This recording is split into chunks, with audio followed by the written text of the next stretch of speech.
It's time for today's face-off on Fox Soul. Challengers Quan LX and Big Angry Adams ready to go blow by blow on those hot topics. Face-off on Fox Soul starts right now.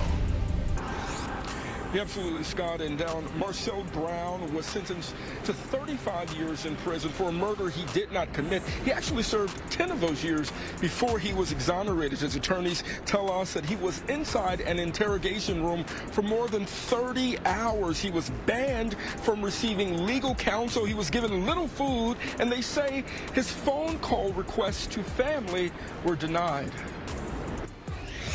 This jury saw what happened in that interrogation room as mental coercion, psychological coercion. His constitutional rights were violated. In August of 2008, Paris Jackson died after being shot multiple times here at Amundsen Park. Marcel Brown, 18 at the time, was arrested and charged as the getaway driver. He goes over to the park to pick up his sister. People start shooting. They accused Marcel of being an accomplice, of having been involved in the shooting. He had nothing to do with it. Brown's lawsuit against the city, CPD, and an assistant state's attorney claims he was coerced into confessing because prosecutors wanted to quickly close the case with, quote, minimum effort. His interrogation all on video. I was just a kid. I felt like a slave. They put me in a den full of lions. Brown left the Dirksen Federal Building today after a jury awarded him $50 million in punitive damages. Joined by family, Brown says his mother was his rock through the process. She had more faith than me sometimes, so when I ever felt down, I talked to God. When I couldn't talk to him, I looked to her. Attorneys say it's one of the first wrongful conviction cases to go to trial after state law changed where murder interrogations have to be videotaped. This $50 million verdict ought to be a wake-up call and a message to Mayor Johnson and Superintendent Snelling that it is time to get a grip on the way the Chicago Police Department is conducting its interrogations. In this round, here's Quan LX. Charles, watching that news story about this young brother, Marcel Brown, who was charged and convicted for murder, a crime he did not commit, only going to the park to pick up his sister and had his name thrown in this investigation to where he was subsequently convicted through illegal interrogation tactics by law enforcement, almost like really torturing him for 30 hours in an interrogation room, lack of adequate food or water, no phone calls, rights being violated. He won $50 million from a federal jury in his case. I applaud the jury's decision. I'm so glad one of these wrongfully convicted brothers finally took it to a federal level against these state cases where they've been wrongly convicted and charged with these crimes. I hope and pray that this young man can move on with his life, look like he has. But can you imagine what an 18-year-old kid who did not commit a crime, what he experienced for 30 hours in an interrogation room, 18 years old? He's innocent, and they're telling you you're guilty and treating you with some of the worst treatment anyone that's being accused of a crime should ever receive. It's horrible, Charles, but the sad part about it is it's many cases like this in America. Right, there were probably, I don't know the course of the prosecution and the defense attorneys, but it sounds like at some point there was an agreement to take years. Obviously he confessed, and there's a lot of people unfamiliar with the science of a coerced confession and why there needs to be laws that prohibit it, and there are, right? If you ask for counsel, the United States Constitution, the Bill of Rights, requires all questioning to end and you to get counsel. And officers that don't honor that are violating someone's civil rights. When you think they make a state, most of these are actually federal cases, right? Because you get more robust rights under federal civil rights laws than you do on most states. Now, do I think $50 million is an incredible verdict for the taxpayers of Chicago, a burden for them? Yes, of course it is. But I wasn't there, and this was a decision a jury made. Do you have, in some cases, people that are falsely claiming to be innocent? I don't think it was enough. In the innocence, well, I would agree. I mean, you lost. I don't think $50 million was enough. He lost 10 years at the prime of his life. In prison. And accused of. In prison. And can you imagine living 10 years in the penitentiary? And if everything he is saying is true, we have no reason not to believe it, that he was literally just going to the park to pick up his sister. And if he wasn't in any way linked to these monsters, and it was just his mere presence as a black man in a department that in 2008 was Reminds me extremely of an African-American diverse. boxer who was convicted of the same thing. And they made a movie about his experience and his life. Denzel Washington played him. Hurricane, yeah. And that brother, same similar circumstances, accused and convicted of a murder, and he was nowhere around. But there's many cases like this, Charles. Well, I don't think there are many cases like Oh, this. there are many cases but there where are young, there are poor, more black, than there and should brown be. men Right. have been charged and convicted of crimes they did not commit, and often because they're poor and cannot afford adequate defense counsel, they're just rotted through the system like cannon fodder. There are great indigent attorneys and there are bad indigent attorneys. It's like playing Russian roulette. You just don't know which one you're going to get.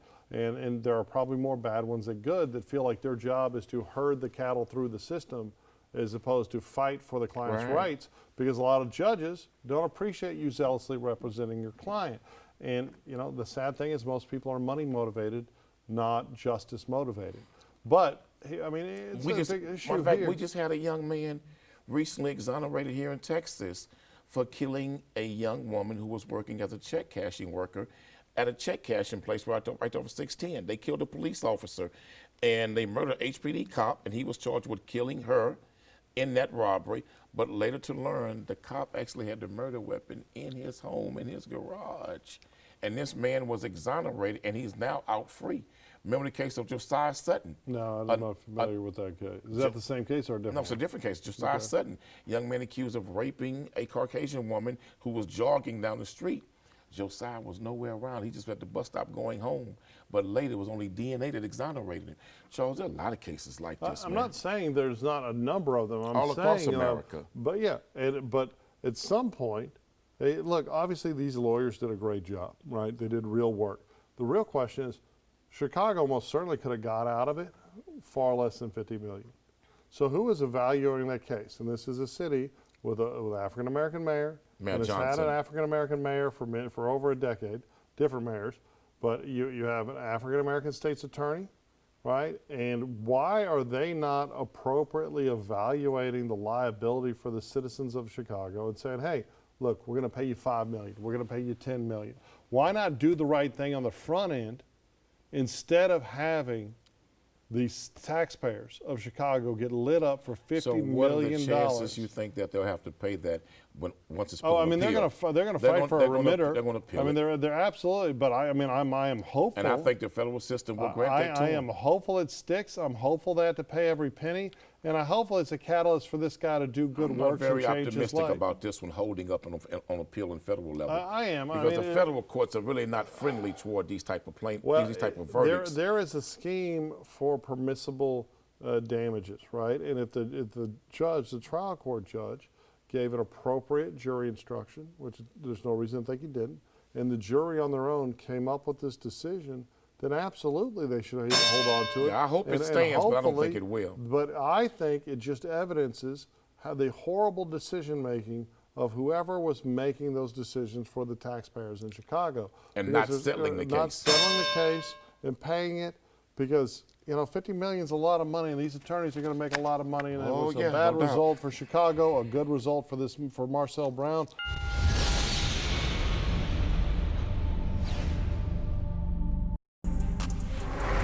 A lot of talk lately about the safe storage of guns, but an incident in Chesterfield is a prime example of what not to do. Firefighters got a call to put out a fire at a home last night, and the homeowner was saying that the oven had exploded. Firefighters opened the oven door, and lo and behold, there was a gun inside. Why the gun was there, still not clear, but someone put the gun in there and forgot about it and turned on the oven. The gun got too hot, and 5 rounds went off. In this round, here's Charles Big Angry Adams. Now, Quanell, typically you would use this bit of idiocy to justify constraining the Second Amendment rights of all citizens. And I will tell you, when heat impacts bullets, it's terrifying. I have represented a Harris County deputy who was hit by someone who apparently fell asleep at the wheel in an industrial truck, and it totaled her car, caught it on fire. The video went viral in that it was a record driver pulled up and saved her life. But after they were managed to get her out of the vehicle, the bullets that she had in the vehicle started going off and firing everywhere. And it was mayhem. I imagine it was equally mayhem in that house because the people probably didn't know what was going on at the time. And while I don't think this is justification for stripping Second Amendment liberty of everyday citizens, man, put up your damn guns in the right damn place. You put a gun in an oven, a kid can get it. You put a gun in an oven and some idiot turns it on, you get this. Stop being stupid with pistols, you dang stupid people. I'm shocked that the news story, Charles, did not say this person was charged with a crime. Because you're responsible for your weapon. And so if that gun started discharging, I'm quite confident those bullets just didn't stay in that house. Those bullets went elsewhere. And it didn't say if a child lived there or not, anything like that, because that could be a crime also they could be charged with. I think it's real reckless, man, to put a gun in an oven. And did you really put the gun in the oven yourself and forgot to turn the oven on to cook something? You forgot the weapon down there? We don't know. I mean, that's real reckless, man. Or if somebody else was living there and they didn't know the gun wasn't there because you didn't tell them, they turned on the oven. Who looks in a damn oven for a gun? Well, there are several reasons why you put the gun in the oven for sometimes. Because sometimes when you want to secure the perimeter of your home and you're attempting to fortify positions and secure perimeters in case of a home invasion or attack, then you would take a gun, place it in your bathroom, your refrigerator, your oven, you place one in the garage, you place one next to the front door, you place one right there by your patio in case somebody's attempting to make entry. So you're taking the oven gun side? No, I'm just saying I don't know what his motivation was. It sounds very reckless and crazy, but I've seen many criminals have the house surrounded with weapons like that in case other criminals come to commit crimes in their home. Just people you hanging out with? Yeah, I just heard about it. You just heard about it? Yeah, I just heard about it. And the truth is, the problem with putting one, because I have guns in my home, they're all secured, and I have them on different levels in the home and different locations like you talk about, because if someone tries to come at me, they're going to get got, right? But guns aren't a magic wand. I have done an incredible amount of training, right? And I have an incredible amount of safe storage and lockdown in my home because, most people, like you saw that guy run up to that car and get shot, and he ran up with a gun and got shot in the neck and killed. That happened here, right? Idiot. He clearly thought, like most idiots do, that just the possession of a gun solves all problems, right? Absolutely doesn't. If you're going to carry a firearm, you have to be very trained for it. And you shouldn't break out a firearm unless you think you're really going to have to use it, right? You most certainly shouldn't just brandish it. But you also shouldn't store it in places. I mean, the thing about storing a gun in an oven is it's very predictable that some people might. I don't look in an oven before I start preheating it. Exactly. I mean, I would at someone else, but at my house, I walk up to my oven, I turn on one, because I got the double oven thing. I'll turn one of them on, wait till it preheats, slide them brownies in there. So you got to brag on your lifestyle now. I got them double ovens. No, I just got a big giant oven, man. I didn't grow up with that. I didn't grow up with no big $20,000 oven. I bought a $20,000 oven. Man, that thing is massive. It's beautiful. I got like a griddle and like 8 burners. Oh, man, I got a warming drawer. You ever a warming drawer in your house where you just put rolls and stuff and keep saying warm? That's why y'all work 5 jobs. That nonsense. But I will tell you, when I'm making brownies, I'll make me some brownies. Should make you a bean pie. I make them. I've had bean pies. I don't like You them. ain't had no damn bean pie. I most certainly have a bean pie. You ain't never had a bean pie in your white life. They used to serve those at Georgia James. Man, Georgia right James, down the street from my house. Where? Right, it's closed. Where? It used to be on right there on West Side on Montrose. Pie for Let me tell you something. ain't never had a slice of bean pie all the days of your white life. They got these new zero sugar Pillsbury brownies. I'm going to bring you some bean pie. I'm going to bring you a slice of bean pie. Some real, authentic Nation of Islam bean pie. I'm going to bring you a slice. You ain't poisoning me. Why would I want to do that? You don't have to take a bite first. Why would I want to do that? I'm going to bring you some real authentic bean pie. Man, what did you call me last week? Mayonnaise man? The mayonnaise man can't trust you with that bean pie. Walking chalk stick. The walking chalk stick, and I'll trust you. I'll get my own. I'm going to bring you some bean pie, man. I like me a cherry pie. I like me an apple pie. After you eat that bean pie, you'll love black people. Maybe a pecan pie, I don't need no bean pie. I want the kind of pecan pie y'all make.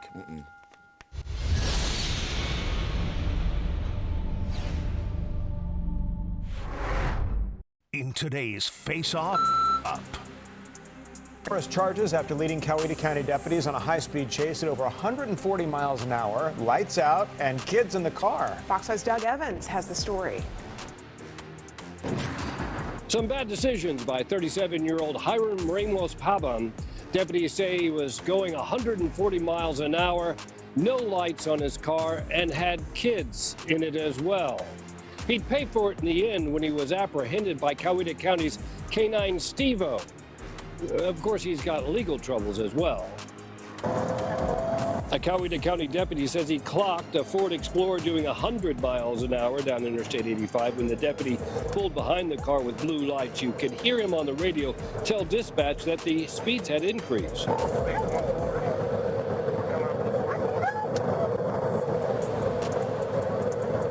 If you hear dog noises on that video, that's K9 Steve-O, who apparently is ready to go to work, and he will momentarily.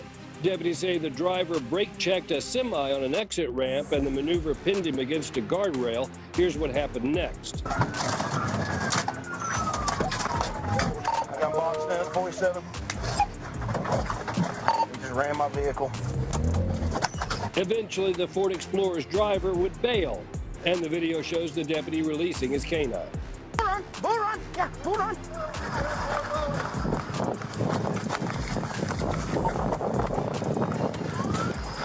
I got him right here. K9 Steve-O is credited with making the apprehension. They say Hiram Ramos Paban is 37 years old from Forest Park. Deputies suspect he was drinking, and that's why he ran. When they opened his car, they found 2 juveniles among his passengers. Deputies say they've charged him with aggravated assault. Charles, this is truly the face-off F-up of the day. The reporter in this story said he made some bad decisions. I disagree. This man made some bonehead jackass decisions. You gonna drive 135 miles per hour up to 140 miles per hour with children in the car, with no headlights on. And that means you had no regard, just reckless disregard for the safety of the children in the vehicle with you, reckless disregard for the safety of the citizens driving on the street. Then when the car came to a stop, he jumps out and leaves the kids and took off running. That dog should have bit him dead in the back of his ass. Well, I will say that if a callback to an earlier show where you said they shouldn't put mugshots up in the media, that was a mugshot. He hasn't been convicted yet. He was just arrested. I'm just saying. But no, I agree with everything you're saying about this Ramos Paban. His last name is hyphenated. Usually that's done in Central and South America. We don't have any idea as to where he's from or if he's from here. But we know that he doesn't care about his kids, right? He put his personal safety over abandoning his children after a high-speed chase and running away. He left them on the highway. Could you imagine as a father leaving your children in a car on the highway while you run off them? I just told you the dog should have bit him in the hands. Yeah, the dog should have. He's so stupid and ignorant, the dog should have ate his face off. I mean, the whole thing is just absolutely evil. And it speaks to the dangers of alcohol, of drinking and driving. And of course, it sounds like he was impaired. And he thought, well, if I get pulled over. So drunk to where you leave your kids behind? It's crazy. It's crazy. Al, you know, you love to, I think last week you were condemning marijuana, but the truth is alcohol is far worse. It's a poison. I'd agree with you. And people's behavior, I saw as a police officer, when I was dealing with someone that was high on marijuana, first of all, I didn't arrest people for marijuana, but when I was dealing with people, they were usually driving too slow, or they'd walk to the door on loud music and playing, holding their bong. They were just being goofy. They weren't being mean. Whereas the drunks are beating their wives, passing out the wheel, killing an entire family. Drinking and driving, why is there a war against marijuana in America, but never a war against alcohol since Prohibition? Well, Gavin Newsom's war in California he's probably doing it for the alcohol businesses. But alcohol is much more dangerous than marijuana. I agree. It's far more addictive. And Prohibition was not always such a bad thing. I think adults have the liberty interest in deciding what they want to ingest, but I think that includes other things too, heroin, cocaine, whatever. We should be fighting a war against fentanyl because of the dangers of methamphetamine, but we really should admit that alcohol is a bad thing, and He start should having never be real allowed- consequences. He should never Real be allowed to consequences, be around prison those children time. again. Well, I mean, he most should certainly. never be allowed, and he should never get a driver's license back. He most certainly He should go to should prison. never get a license back. He should go to prison, Right. yes, and he should never be allowed to be around those children again because obviously he don't give a damn about them kids. Well, he doesn't get not just those kids, but anyone else on the road. When you're driving 140 miles an hour at night without your headlights No on, headlights. you are putting so many No people in headlights. danger. But then you pull off and you run away from your own damn kids. Come on. He should be locked up in prison. Driver's license stripped from. Period. Don't ever get a license again. And he Well, the should sad never thing be. is, he probably allowed to didn't be around have those a, he kids probably didn't have a damn license in the first place. You might be right about that one. And honestly, we really need to start having real consequences for people that commit crimes in this country instead of a little wrist slap that we're giving them. And I'm not talking about possession of drugs. I don't think people should be in prison for that at all, or be felons for that. For cocaine? I am talking, yeah, cocaine. What's wrong with cocaine? So if you possess cocaine, If you have shouldn't go to jail. If you have a usable amount of cocaine, a personal use. Usable amount? Yeah, I've never done cocaine. The It hell you doesn't mean a say usable amount? An amount that an individual would use. man, what is you smoking? But I don't think you should go to jail at all. So you should be able to snort you a line or two and call it a day. I think if people want to do it, they should. Oh my God, Jesus Christ! God, Okay. Jesus Christ! I Charles. don't think. I think the government would do a better job putting people in lockdown rehabs if they were addicted and if that addiction was impacting You their just ability to live. advocated for people having the free will to snort lines of cocaine. I believe in individual liberty, but I think Oh, when you use a drug like alcohol and you Angel commit a dust too, crime, right? and you commit a So you crime, can smoke angel dust you too, should have right? the consequences of that crime. People should be able to self-harm, but when they harm the community, there needs to be real damn consequences, not these stupid little wrist slaps. Charles, Put this man in prison. the harm of what cocaine brings with it, and all the trappings surrounding it, and the blood blood that it causes for those involved in the distribution of it. But that's no, the thing. It If should it not was be legal. legalized, it could be lawfully distributed. It wouldn't be filled with fentanyl. We wouldn't have people fighting and dying over it. We wouldn't have people dying from tainted drugs. So everybody And just the government snort can make money. cocaine just like you snort I think nose spray. I think people should have a liberty interest in buying drugs, and if it gets to the point of addiction, they should be incarcerated in a rehab, not a prison. That's it for the Face Off on Fox Soul. We'll catch you next time.